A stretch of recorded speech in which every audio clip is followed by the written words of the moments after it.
Antes de começar o vídeo, já peço que deixe seu like e se inscrevam no canal, pois hoje iremos ver 10 polêmicas da WWE. A WWE sempre teve suas polêmicas, todos já sabemos, mas hoje selecionei 10 para esse vídeo. A ideia do vídeo veio de um comentário na aba de comunidades. Se você quer sua ideia aqui no canal, comenta aí. Bora lá então.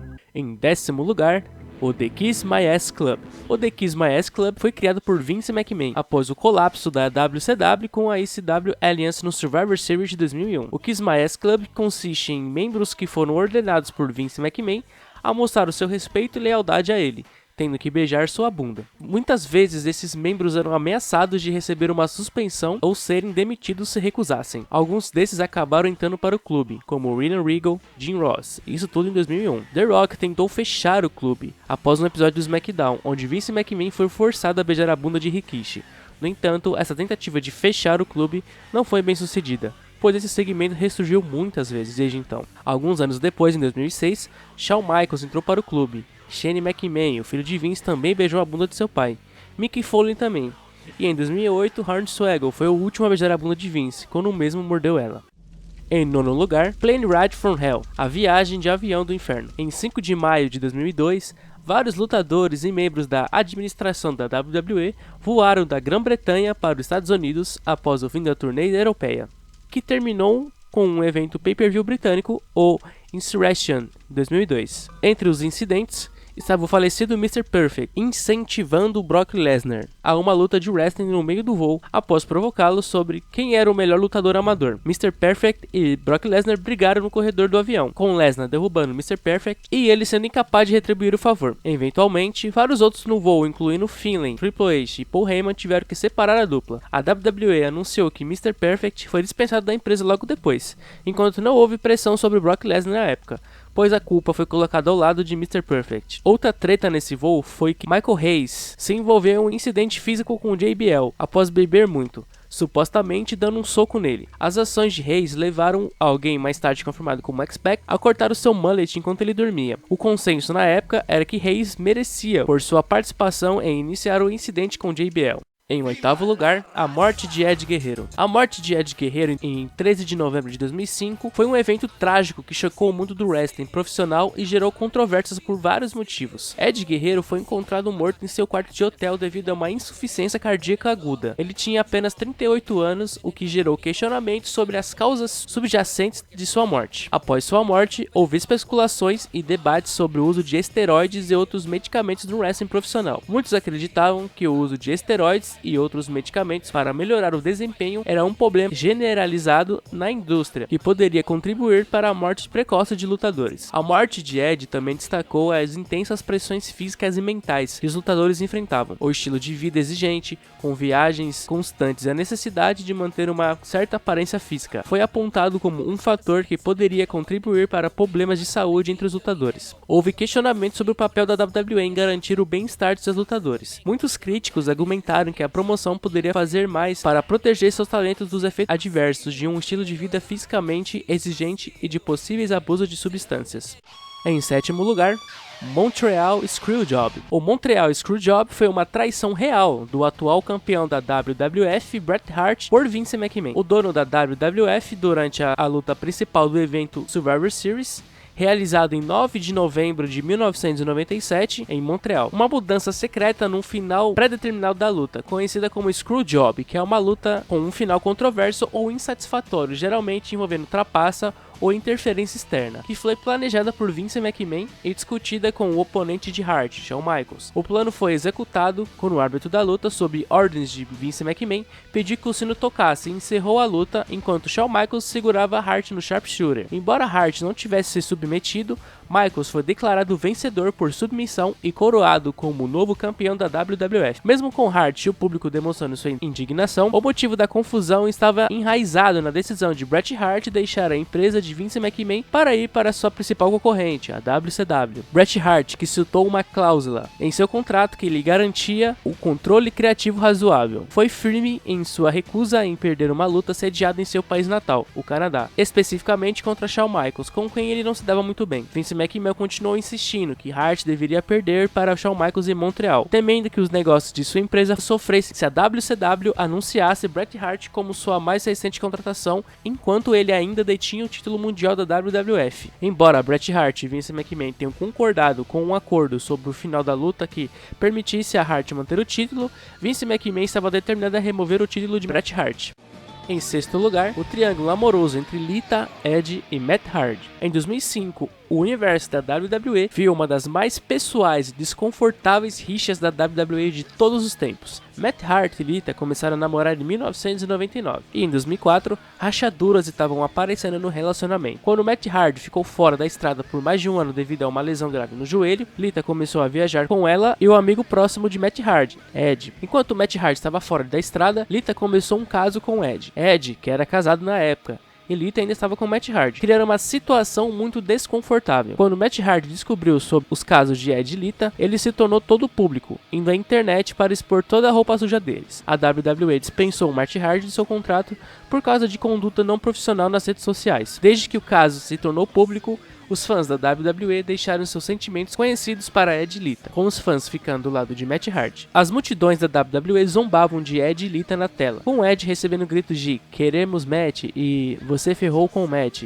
enquanto Lita se saiu muito pior e recebeu gritos de coisas realmente nojentas. Com esse drama da vida real agora afetando os shows, a WWE teve que mudar os seus planos e usar o calor da vida real em Edge e Lita, para torná-los uma dupla odiada na tela. Os fãs se reuniram em torno de Matt Hardy online. Uma petição viu 15 mil fãs querendo que Matt Hardy recuperasse seu emprego. Durante esse tempo, Edge e Lita se inclinaram para seu calor da vida real e a química elétrica os fez se tornarem os calcanhares mais quentes do Raw. Em 11 de julho de 2005, Matt Hardy fez seu retorno chocante à WWE, atacando Edge dos bastidores. Durante o ataque, Matt Hardy gritou com Edge, chamando pelo seu verdadeiro nome, Adam, que ele e Amy, a Lita no caso, pagariam por suas ações. Isso causou alvoroço entre os fãs, com muitos incertos se tudo isso era um trabalho ou vida real. A WWE recontratou Matt Hardy após semanas de surras semelhantes. Isso levou o Matt Hardy a cortar uma filmagem trabalhada em Edge e Lita no Raw. Esta promo, em que teoria poderia ter empurrado Matt Hardy para o main event,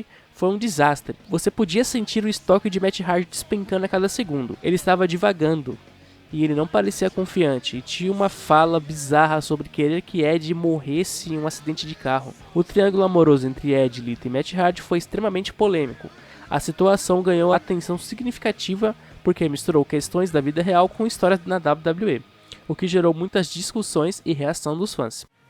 Em quinto lugar, Seth Rollins contra The Fiend Bray Wyatt na Hell in a Cell em 2019. Foi um dos momentos mais polêmicos na história recente da WWE. A luta, que aconteceu dentro da estrutura Hell in a Cell, foi altamente antecipada pelos fãs, especialmente devido ao personagem The Fiend, que era novo e muito popular na época. O combate em si foi marcado por uma atmosfera sombria, com iluminação vermelha e uma aura de horror, amplificando o caráter de The Fiend.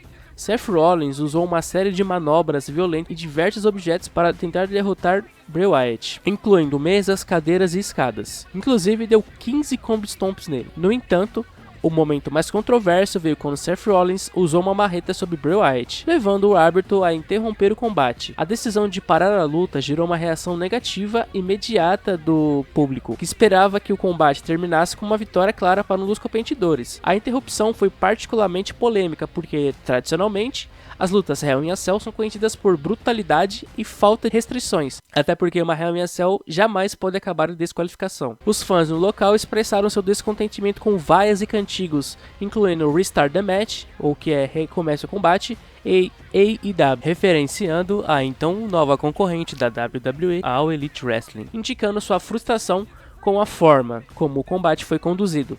Nas redes sociais, a reação foi igualmente negativa, com muitos fãs criticando a WWE por sua decisão de booking. O resultado deixou uma impressão duradoura, com muitos considerando o combate um dos piores finais de evento na história da WWE. Em quarto lugar, A polêmica de Vince McMahon. Vince McMahon aparecendo aqui novamente, e eu poderia fazer um vídeo só de polêmicas dele, mas a polêmica que vou falar é a que começou a ganhar destaque em 2022, quando surgiram alegações de má conduta sexual contra ele. A situação começou a desenrolar após investigações sobre o pagamento de acordos de confidencialidade que McMahon fez para resolver as acusações de assédio sexual por parte de várias mulheres. Este pagamento foi relatado como sendo parte de um esforço para encobrir comportamentos inadequados. A WWE iniciou uma investigação interna para apurar essas alegações. McMahon se afastou temporariamente de cargo da CEO e presidente da empresa para permitir que as investigações seguissem seu curso sem conflitos de interesse. Durante o período em que Vince McMahon esteve afastado, sua filha Stephanie McMahon assumiu o papel de co-presidente e co-CEO da WWE, enquanto o restante da administração da empresa lidava com as consequências das alegações. Vince McMahon retornou ao comando da WWE no início de 2023. Seu retorno gerou um misto de alívio e controvérsias, com debates sobre a adequação de sua volta e o impacto sobre a empresa. A presença contínua de Vince McMahon gerou tensões entre alguns funcionários e fãs. Atualmente, Triple H faz a função de Vince McMahon hoje na WWE, já que Vince está como um nome para ser apagado da história da WWE. Em terceiro lugar, o trágico acidente de Owen Hart em 1999. A tragédia envolvendo Owen Hart ocorreu em 23 de maio de 1999, durante o evento Over the Edge da WWE. Owen, um lutador popular e respeitado, morreu tragicamente após um acidente durante sua entrada ao ringue, que foi mal planejada. Ele estava realizando uma entrada especial, em que desceria do teto do ginásio em um equipamento de corda, quando a corda se soltou, fazendo com que ele caísse de uma altura considerável diretamente no ringue. O impacto foi fatal e Hart foi declarado morto pouco tempo depois. O evento foi marcado por um grande choque e tristeza entre os fãs e colegas de trabalho. A forma como a WWE lidou com a tragédia foi criticada na época. Após o acidente, o evento continuou, o que foi visto por muitos como insensível. O ambiente corporativo também enfrentou críticas por não ter garantido a segurança adequada para o evento e por como a situação foi gerida internamente. A família de Owen Hart entrou com processos judiciais com a WWE e o equipamento usado no acidente, resultando em um acordo financeiro. Após a morte de Owen Hart, a WWE enfrentou críticas sobre como lidou com o acidente e a forma como a tragédia foi tratada internamente. No entanto, ao longo dos anos, a WWE tomou medidas para homenagear Owen Hart e reconhecer suas contribuições para o wrestling. A WWE também lançou documentários e tributos para Owen Hart, como o documentário Owen, Heart of Gold, que explora sua carreira e o impacto de sua morte. A empresa tem mostrado um compromisso em respeitar a memória de Owen e garantir que sua contribuição ao wrestling não seja esquecida. Embora a tragédia tenha sido um evento doloroso, a WWE tem feito esforços para abordar a situação com mais sensibilidade ao longo dos anos, destacando a importância de Owen Hart como uma figura significativa na história do wrestling. E antes de ir para os dois últimos, se você chegou até aqui e está gostando do vídeo, deixa seu like, deixa um comentário também se puder. Sua opinião é importante para mim, não deixe de se inscrever. Em segundo lugar, Paige e os vídeos íntimos. Galera, chegamos a um tema muito grave e sensível, peço que tenham compreensão, pois isso aqui foi uma polêmica muito grave.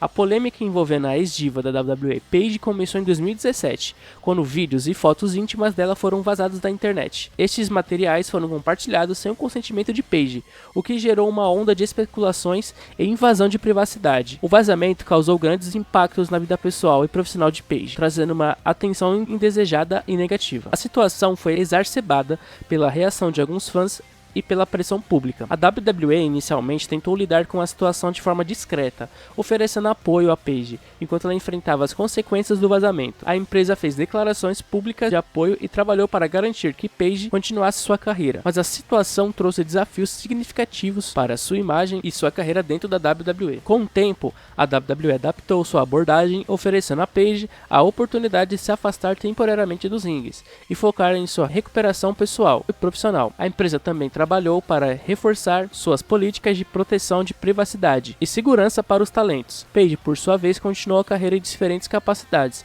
incluindo trabalhos como comentaristas e figura pública. Atualmente, Paige está na empresa rival da WWE, a AEW, onde agora usa seu nome real, Saraya. Em primeiro lugar, a trágica e misteriosa morte de Chris Benoit. Novamente, um tema muito sensível, e todos já devem saber desse. Chris Benoit era um lutador profissional canadense conhecido por seu estilo técnico e intensividade no ringue. Ingressou na WWE na década de 2000 e conquistou grande reconhecimento por suas habilidades excepcionais e seu compromisso com o wrestling. Ele ganhou vários títulos, incluindo o World Heavyweight Champion e o Intercontinental Champion. Ele era admirado por sua dedicação ao trabalho e seu talento técnico. Mas chegando na polêmica, tudo começou no verão de 2007. Benoit ainda estava no topo do card, no pay-per-view de junho da WWE, o Night of Champions. Ele estava programado para enfrentar CM Punk pelo ECW World Champion. Foi quando a queda começou. O que aconteceu depois foi falado muitas vezes por alguns dos envolvidos, incluindo um episódio do Dark Side of the Ring. Primeiro, Chris Benoit disse à WWE e a um de seus amigos mais próximos, Chavo Guerreiro, que ele e sua família estavam doentes naquele fim de semana. Então, Chris Benoit enviou uma mensagem preocupante para Chavo Guerreiro, dizendo que seus cães estavam no quintal e a porta estava aberta. Logo depois, todo o contato parou e ninguém mais ficou sabendo de nada. Enquanto isso, o show continuou, com o Johnny Nitro tomando lugar de Benoit no card. Quando a WWE não conseguiu encontrá-lo, a polícia foi chamada. Eles chegaram à casa de Chris Benoit e encontraram uma cena macabra. Chris Benoit, Nancy e seu filho Daniel estavam todos mortos. Era uma segunda-feira e, sem ninguém saber os detalhes, a WWE cancelou o Raw daquela noite. E, em vez disso, exibiu um show de homenagem a ele, com Vince McMahon falando para um estádio vazio e lutadores da WWE falando em vinhetas sobre o que Benoit significava para eles. Enquanto isso acontecia, a verdade veio à tona. Chris Benoit havia assassinado sua família. Ele matou Nancy estrangulando em 22 de junho. No dia seguinte, ele sufocou seu filho de 7 anos, Daniel. No dia seguinte, Chris Benoit se enforcou em uma máquina de peso em seu porão. A WWE tinha acabado de exibir uma homenagem sincera a um homem que agora era revelado como um assassino. Naquela terça-feira, antes da transmissão da ECW, Vince McMahon falou brevemente com os telespectadores em casa, em um segmento gravado. Ele disse que, por causa da verdade do que aconteceu com Chris Benoit agora estar fora, a WWE não mencionaria mais o que aconteceu, e em vez disso, optando por se concentrar no produto do ringue para os fãs. A WWE não fez nenhuma menção a ele desde então. Ele pode ser encontrado em todos os segmentos do quais participou no Peacock e no WWE Network, mas ele não é falado na televisão, nunca é celebrado por suas realizações e você nunca verá seu nome no Hall da Fama da WWE. Chris Benoit é um nome que a WWE quer que você esqueça. E bom, galera, esse foi o vídeo sobre as polêmicas, espero que vocês tenham gostado. Posso fazer uma parte 2 disso também, hein? Comentem aí o que vocês querem, deixem um like de vocês, se inscrevam no canal. E tamo junto, galera, não deixe de ver os outros vídeos e até a próxima.